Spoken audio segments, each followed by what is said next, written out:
So that was me in 2006. I weighed over 300 pounds, I had triglycerides of 500, and I had just been diagnosed with type 2 diabetes. Now, type 2 diabetes is when your body doesn't use insulin properly. And I like to imagine it as this sugar sludge going through my bloodstream to the soundtrack of Jaws.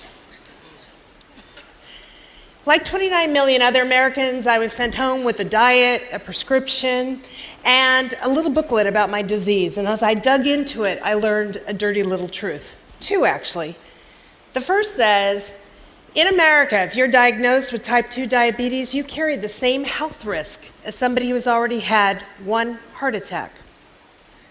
Second, the object of the game, unlike cancer or anything else, is to manage your diabetes, not cure you.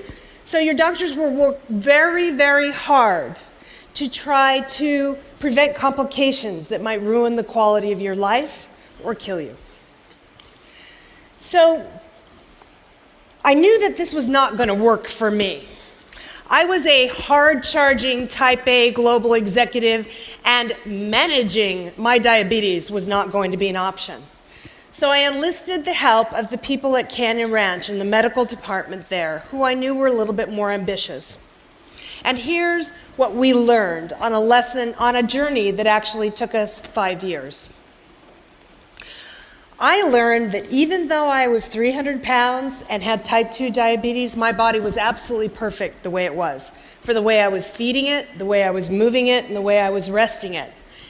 Quite frankly, if I wanted a different body or I wanted different health, I had to change the equation somehow.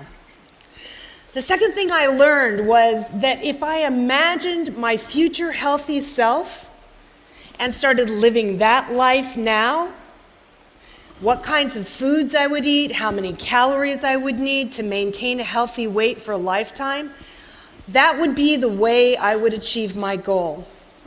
I had to come up with strategies that I could live with for 2 days, 2 weeks, 2 months, 2 years. Now, when you do this and you live this way, an interesting thing happens. Like magic, you wake up 2 years later and you're almost at your goal.